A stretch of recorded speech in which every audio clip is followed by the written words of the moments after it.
বন্ধুরা, ফল গাছ গ্রীষ্মকালে রোপণ করলে কতটা লাভ আর সেটাই কিন্তু আপনাদের সঙ্গে শেয়ার করছি। 1 মাসের মতো হলো বেশ কিছু ফল গাছ আমি রোপণ করেছি আর এই ফল গাছগুলো খুব ভালো আছে। নমস্কার বন্ধুরা, পুষ্পশ্রী নার্সারি কলাঘাট, আমি কমল। আর আজকে ফল গাছ রোপণ এই সময় করলে কেমন হয় বা ভালো কি করে করা যায়, প্রতিটি গাছকে বাঁচানো যায়, সেটা নিয়ে একটু শেয়ার করছি। এই সময়টা থেকেই শুরু করে এই সময়টা থেকে শুরু করে আপনাদেরকে যে সকল কাজগুলো করতে হবে পরবর্তী সময়গুলোতে গাছে যাতে ফল ভালো আসে এবং ফলগুলো থাকে, সেটাও কিন্তু আপনাকে জেনে নিতে হবে। এক সময় যখন এরকম ছোট্ট গাছের গুটিটি থাকে আর গাছের গুটিগুলো জাগিয়ে রোপণ করতে হয়, এভাবে দেখা যাতে যায় সেটা করতে হবে। অনেক সময় গাছের গোড়ার যে গুটি সেটা অনেক বড় গুটি সহ, অর্থাৎ 3-4 কেজি মাটি বা তারও বেশি মাটি সহ আপনি গাছ নিলে সেক্ষেত্রেও আপনাকে যেটা করতে হবে, এই গাছটি একটি পেয়ারার গাছ, অর্থাৎ ভালো একটি পেয়ারা, গোল্ডেন 8 পেয়ারার গাছ, 12 মাস ফলে, খুব সুস্বাদু পেয়ারা গাছটি। এগুলো আমার বিক্রি করা গাছ আর কি, অর্থাৎ আমার দোকানে বিক্রির জন্য যেগুলো থাকে তারই বেশ কিছু গাছ রিটার্ন হয়ে যায়, অর্থাৎ যেগুলো বিক্রি না হয় সেই গাছের পাতাগুলো সব ঝরে একদম দেখতে পাচ্ছেন খাড় হয়ে যায়। আর সেই গাছগুলো কিন্তু আমরা ফেলে দিই না, সেগুলো আবারও বসিয়ে দিই। তো তেমনই এই কয়েকটি গাছ, তারপরে দেখাচ্ছি বাকি গাছগুলোর কথাও বলবো আপনাদেরকে। তো এই গাছটা যখন আমি বসিয়েছিলাম তখন কিন্তু একটা জিনিসই লক্ষ্য করছিলাম, যে গাছের গোড়াটা সবসময় ভেজা আছে কিনা। দেখুন সাইডের মাটি কেমন আছে সেটা নয়, শুধু লক্ষ্য করি গাছের গোড়াটুকু ভেজা আছে কিনা। এইটুকু কাজ করলেই আপনারা গ্রীষ্মকালে সকল ধরনের ফল গাছকে কিন্তু বাঁচিয়ে নিতে পারবেন। অনেক সময় দেখা যায় যে আপনার যে গাছের গোড়ার মাটি অনেক বেশি বড়, সেক্ষেত্রে কি হচ্ছে, ওই মাটিতে প্রচণ্ড জল ধরছে। যেমন আমরা বললাম ছোট্ট গুটি সহ গাছ নিলে তো সেটা আমাদের যেমন প্রচণ্ড পরিমাণে জল লাগে, কারণ এই গুটিটার উপরেই তো এই গাছটি বেঁচে রয়েছে, তাই না? তো এই গুটিটি যাতে সবসময় ভেজা থাকে সেটা কিন্তু আমাদেরকে দেখতে হবে।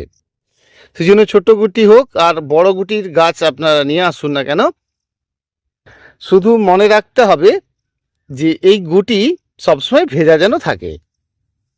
সাইডের মাটি আপনার ভেজা আছে কি নেই সেটার থেকেও গুরুত্বপূর্ণ হচ্ছে এই গুটিটি ভেজা থাকার দরকার।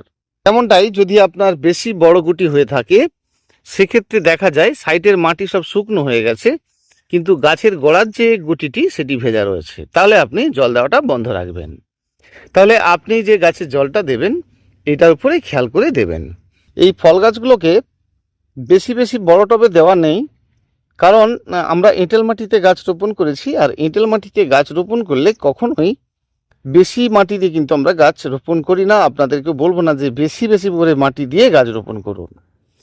এঁটেল মাটি থাকলে সেক্ষেত্রে খুব কম মাটি দিলে খুব ভালো। ভালো ভালো গাছে ফুল আসে না, অথচ গাছের যখন পাতা ঝরে যায়, গাছের দুর্বল ভাবটা আসে, তখনই কিন্তু ফুল আসে। সেজন্য আমরা ছোট টবে দিলে কিন্তু আমরা গাছে বেশি বেশি পরিমাণে ফুল এবং ফল দেখতে পাবো। এটি বাড়িওয়ান মালটা ফলের গাছ।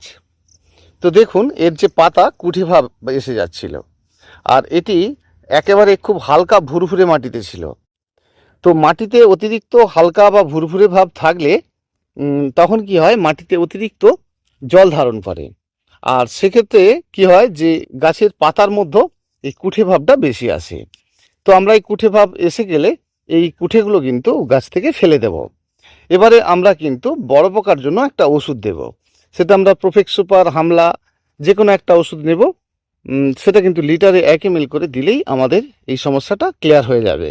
এটি একটি সিডলেস গন্ধরাজ লেবুর গাছ। খুব ছোট থেকেই গাছটি, প্রথমত আমরা যে কোনো ফলের গাছকে কিন্তু টবের মধ্যে বা মাটিতে যদি রোপণ করেন বাড়িয়ে নিতে হবে। তো বাড়িয়ে নিলে কি হয়, গাছটি কিন্তু খুব ভালো হবে। এই যে গাছটি দেখছেন এটি বাড়িওয়ান মাল্টার গাছ, আর এই গাছটি যেদিন থেকে রোপণ করা সেই একই রকম রয়েছে, একটাও পাতা বেরোচ্ছে না। আর গাছটির একেবারে চুপচাপ বসে রয়েছে। দেখুন এই রকম যেটা হয়, এই যে গুটিটি যখন রোপণ করার পর দেখা যায় কি যে বৃষ্টির সময় যখন আমরা কোনো গাছ রোপণ করি বা বৃষ্টি খেয়ে যাওয়া যখন গাছ কোনো নিয়ে আসি, তখন কিন্তু এই গুটিটি কাদা অবস্থাতে থাকে। আঙুর গাছগুলো রোপণ করেছিলাম, আপনাদেরকে দেখিয়েছিলাম। এটা খুব ভালো কোয়ালিটির একটি আঙুর, এটি খুব ভালো ফলছে। বন্ধুরা, এর যে গুটি যখন নিয়ে আসা হয় এই গাছে কিন্তু প্রচণ্ড ভিজে যাওয়া, অর্থাৎ কাদা কাদা ভাব। অর্থাৎ আপনারা যখন কোনো ভ্যারাইটি আপনার কাছে না থাকবে, আপনাকে কিনতে হয়, আমাদেরকেও কিনতে হয়। তো সেই নতুন ভ্যারাইটিগুলো যখন আমরা নিয়ে আসি, সেই গাছের যে গোড়ার মাটি অতিরিক্ত কাদাটে ভাব থাকে। সেই কাদাটে ভাবটা যদি আপনার শুকনো না হয়, সেই গাছটি আপনার কিন্তু চট করে সেরে উঠবে না। গাছটি দেখছেন, দেখুন আমার এখানে 9টি গাছ রোপণ করা রয়েছে, আর 9 এক 10টা গাছ রোপণ করা রয়েছে, 10টি ভ্যারাইটি। তো 10টি গাছের মধ্যে দেখুন এই গাছটির এই একই সমস্যা কিন্তু দেখা গেছে। দেখুন এই যে মাটিটা ভেজা ছিল, আমরা কিন্তু গাছ রোপণ করার পরে জল দিচ্ছিলাম না, কিন্তু এতটাই কাদাটে ভাব আছে, আমি বারে বারে এই মাটিটাকে এলোমেলো করছি, শুকনো করছি, তবু কিন্তু এই গাছটি নতুনভাবে শেকড় ফেলাচ্ছে না। এবং দেখছি যে একটি গাছের কাণ্ডের অর্ধেকটা করে কালো হয়ে গেছে, দেখতে পাচ্ছেন? এই দেখুন অর্ধেকটা করে ভালো রয়েছে আর অর্ধেকটা করে কালো হয়ে গেছে। তো এখনো গাছটা বেঁচে যাওয়ার একটি সম্ভাবনা রয়েছে, কারণ এইখান থেকে এই অংশটুকু ভালো রয়েছে। সেই জন্য এই গাছটির আমরা এই অংশটুকু কেটে ফেলে দিচ্ছি না যতক্ষণ না এই অংশটুকু বেরোচ্ছে। তো পরবর্তী অবস্থায় এই গাছটি যদি বেঁচে যায় কি করব? এই মুহূর্তে কিন্তু আমরা কিছুই করব না, শুধু এই যে সাইডের মাটি এটাকে কিন্তু বারে বারে শুকনো করব। জল দেব, শুকনো হবে, আবার জল দেব। কারণ এত ছোট গাছ আপনি জল যদি নাই দেন তাহলেই আপনার গাছটা বাঁচবে কি করে? তো দেখুন এই গাছটির গোড়ার মাটি যে ভেজা ভাবটা, সেটা কিন্তু আমি যখন মাটির মধ্যে চাপা পড়ে যাচ্ছে সেটাকে কোনোভাবেই শুকনো করতে পারছি না। সাইডের মাটি খুপড়ে দিচ্ছি, শুকনো হচ্ছে, কিন্তু পুরোপুরি মাটি গুটিটি শুকনো হচ্ছে না। তখনই বন্ধুরা এই গাছটি যখন আপনারা রোপণ করবেন, রোপণ করার বেশ কিছুদিন পর দেখবেন যা করছেন খাদ্য জল সবই দিচ্ছেন কিন্তু বেড়ে উঠছে না। তখন এই গুটিটি কিন্তু আপনাকে ভাঙতে হবে। কখন ভাঙতে হবে?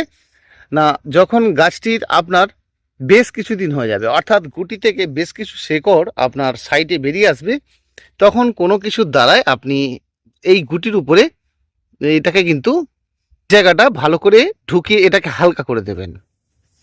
তখন দেখবেন এই গাছটি হুট করে আবার সেরে উঠবে। কারণ মাটি যখন কাদা থাকে তারপরে সেই মাটিটি শুকনো হলে কম্প্যাক্ট হয়ে যায়, আর সেই কম্প্যাক্ট হয়ে গেলে গাছের অবস্থা কিন্তু বৃদ্ধিটা এভাবে বন্ধ হয়ে যায়। সেই মাটি শুকনোর পর বেশ কয়েকটা দিন যেতে হবে, তারপরে কিন্তু এই থাকা অবস্থায় গাছ কিন্তু খুলে নেবেন না, আর জাস্ট কোনো দাউলি বা কোনো কিছুর দ্বারাই সাইড দিয়ে একটু ফাটিয়ে দেবেন, বাস গাছটি তাড়াতাড়ি দেখবেন আপনার সুন্দর হয়ে উঠবে। বেশ কিছু গাছ আছে যখন সেট না হয় সেক্ষেত্রে আপনাকে কাজ করতে হবে। তো গাছে রোপণ করার কয়েকটি দিন পর মাটিটি সবসময় মাঝে মাঝে ড্রাই করবেন, আবার মাঝে মাঝে ভালো করেই জল দেবেন। দেখবেন গাছের নতুন শেকড়ের জন্ম কিন্তু দারুণভাবে হতে থাকবে। এই খটখটে শুকনো অনেক সময় আপনাদের বিকেলবেলা দেখা যায় হয়ে গেছে। দেখুন আমিও বিকেলে আজকে আপনাদের জন্য ভিডিও করছি, এখন কিন্তু মাটিটি দেখছি খটখটে শুকনো, কিন্তু আমি এখন একটুও জল দেব না, কারণ গাছটি হয়তো খুব জোর হলে 10 থেকে 12 দিন রোপণ করা হয়েছে। এখন এই সবে মাত্র দেখছি একটু করে নতুন নতুন ডগা বেরোনো শুরু হচ্ছে। এই গাছটিকে জল খুঁজতে হবে। এখানের মাটিটি ড্রাই থাকলেও নিচের মাটিটি ভেজা রয়েছে, যেখানেই ভেজা থাকবে গাছের শেকড়টা কিন্তু সেদিকেই দৌড়াদৌড়ি করবে, আর সবসময় ওপরটা ভেজা থাকলে গাছের বৃদ্ধিটা কিন্তু খুব ধীরে ধীরে হবে। দেখুন এটার ক্ষেত্রেও মাটিটা একটু ভেজা ছিল। তো আমি এই কয়েকটি ভ্যারাইটি কিন্তু আনিয়েছিলাম, তো এগুলো হলে চারা আপনাদেরকে নিশ্চয়ই দেব। তো আমাদের এখানে এই ভ্যারাইটিগুলো ছিল না, সেই জন্য আমি নিয়ে এসেছি। আর এই যে গাছগুলো রয়েছে দেখুন, এই গাছটির গোড়াটা ভেজা ছিল, এখনও পর্যন্ত এই যে আমি জাগিয়ে রেখেছি, দেখতেই পাচ্ছেন মাটি কিন্তু খুব শুকনো শুকনো হচ্ছে। আর শুকনো শুকনো হচ্ছে মানে একে কিন্তু আমরা সারিয়ে নিতে পারবো। প্রত্যেকটি কিন্তু এরা ভালো রয়েছে, দেখুন প্রতিটি গাছই কিন্তু ভালো রয়েছে। দেখুন গাছের গোড়া কিন্তু একদম খটখটে শুকনো, পাতা পরিষ্কার রয়েছে, শুকনো হয় না, অর্থাৎ পাতা ঝিমোচ্ছে না, আমি জলও দেব না, সম্পূর্ণ রোদে রয়েছে কিন্তু এই অ্যাভোকাডো গাছটি। কিউই ফলের গাছ, কিউই ফলের গাছ কিন্তু দেখুন বেশ সুন্দর রয়েছে।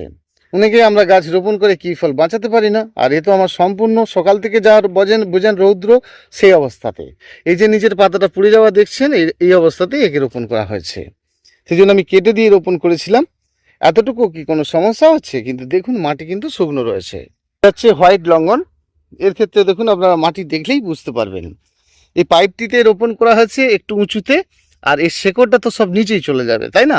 কিন্তু গাছটি সবসময় উঁচুতে থাকলে এই গাছটিতে কিন্তু পরিমাণে অনেক বেশি ফল পাওয়া যাবে। এটি আঞ্জিল ফলের গাছ, আর এটি দেখুন খুব বেশি দিন রোপণ নয়, আমি তাতে আবার একটা কলম দিয়ে দিয়েছি। দেখুন এই গাছটি বড় হবে, আবার এই চারা ব্যাগটি তৈরি হয়ে যাবে। আমাদের হাইব্রিডের কালো আঙুরটা পাতা এত সুন্দরভাবে খেয়ে যায় সন্ধ্যের পরে, সেই জন্য এইসব পাতা খেয়ে যাওয়াটা সন্ধ্যের পরে যদি আপনারা ওষুধ দেন, খুব ভালো থাকবে আপনাদের গাছ। চাইনিজ কমলা, ব্ল্যাক ডায়মন্ড পেয়ারা, জাবটিকাবা, হচ্ছে মালায়ালাম চেরি, আলু বোগরা, ফোর সিজন লঙ্ঘন, থাইল্যান্ড আমরা, রুবি লঙ্ঘন, কাঁঠাল গাছ। আর এতে দেখুন যত জল টান থাকবে তত কিন্তু ফার্স্ট গাছ বেড়ে উঠবে। বিশেষ করে এটা রেড বাতাবি, রেড জামুড়া আর কি। যত ছোট টবে দেবেন তত ভালো ফল পাবেন এই বাতাবি লেবু। সম্পূর্ণ রৌদ্রেতে এই আপেল গাছ এত ভালো রয়েছে, আমরা অনেকে ভাবি কি যে আপেল গাছ রৌদ্রেতে আমাদের মারা যাবে। সম্পূর্ণ রৌদ্রেতে কিন্তু কোনো রকম সমস্যা নেই। দেখুন সুন্দরভাবে কিন্তু নতুন পাতাও বেরোচ্ছে। গাছটি খুব বেশি দিন রোপণ করা নয়, এটি হয়তো খুব জোর হলে 1.5 মাসের মতো বয়স হবে। এই বাবু খোসা, তো দেখুন এগুলো সবই ভালো রয়েছে। আর এটা রেড মিসাইল জামরুল, এটা হচ্ছে সিডলেস পাতি লেবু, এটা কাজু বাদাম, থাইল্যান্ড পাতি লেবু। দেখুন যত কম জল থাকছে গাছের বৃদ্ধিটা কিন্তু হচ্ছে। শুধু মনে রাখবেন যখন গাছে জল দেবেন তখন একদমই কম নয়, আবার জল যাতে না থাকে সেই ব্যবস্থাটাও নেবেন। যে টবে রোপণ করলে টবের নিচে নুড়ি গুটি এগুলো বেশি দেবেন। আর ফল গাছ এঁটেল মাটি হলে অবশ্যই বালি অর্ধেকটা আর মাটি অর্ধেকটা মেখে করবেন, তাতে কম সময়ে গাছে ফলও পাওয়া যাবে, গাছও কিন্তু ভালো হবে। কিন্তু গোল্ডেন আতার গাছটি, এটা হচ্ছে মতি ফলের গাছ, হচ্ছে পাকিস্তানি পাতিলেবুর গাছ। তো এটি হচ্ছে পার্সিমলের গাছ। দেখুন আর এই পার্সিমলের গাছের পাতা এত মিষ্টি, একবার সকল পাতা খেয়ে ঝাঁঝরা করে দিয়েছিল, আবার নতুন পাতা বেরোচ্ছে। তো দেখুন এগুলো সম্পূর্ণ কিন্তু রৌদ্রতে রয়েছে। আর একবার গোড়ায় এই যে গুটিটি বললাম, গুটিতে জল টান পড়লে কিন্তু সমস্যা হচ্ছে, না হলে গাছ কিন্তু খুব ভালোই আছে। এটি সাদা জাম, 12 মাসি সাদা জামের গাছ, ভারত সুন্দরী কুল। তো দেওয়ার পরে যেমন দেখুন মাটিকে একদম খটখটে শুকনো করি, মানে লিকুইড খাদ্য দিলে আমরা যতক্ষণ না মাটি শুকনো হয় ততক্ষণ কিন্তু জলই দিই না। আর দেখুন একেবারে ভাজা করে ফেলছি মাটিকে, শুধু লক্ষ্য করি যে গোড়ার গুটিটি ভেজা রয়েছে কিনা, তবেই কিন্তু আমাদের গাছ ভালো বাড়বে এবং সুন্দর হয়ে উঠবে। যে রামবুটানের গাছ খুবই ভালো আছে গাছগুলো। দেখুন নতুন পাতা বেরোনো শুরু হয়েছে। দেখুন বন্ধুরা, খাদ্য দেওয়ার পরে এই গাছটিতে দেখুন যে বৃষ্টির জল খেয়েছিল, আগের দিনে দেখেছিলাম একটি গাছ মারাই গেছে। তো আরো একটি গাছ দেখাই আপনাদেরকে, এটি গোলমরিচের গাছ। তো শেকড় যখনই খাদ্য দেওয়ার পরে বৃষ্টির জল পাবে বা মাটি আপনার সবসময় ভেজে থাকবে, তখনই কিন্তু এই গাছ কিন্তু খুব ক্ষতি হয়ে যাবে। কারণ খাদ্য দেওয়ার পরে খুব মাটি শুকনো থাকতে হবে এবং খাদ্যগুলো দূরে দিতে হবে। এরকম হলে সবসময় মাটিকে যত তাড়াতাড়ি শুকনো করতে পারবেন তবেই কিন্তু গাছটি বাঁচানো সম্ভব। বন্ধুরা আজ এইটুকুই ছোট্ট করে কয়েকটি গাছের বিষয় নিয়ে আপনাদের সঙ্গে শেয়ার করলাম। দেখা হবে পরবর্তী ভিডিওতে। আমার ফোন নাম্বার 9609456194। অসংখ্য ধন্যবাদ আমার প্রতিটি বন্ধুকে।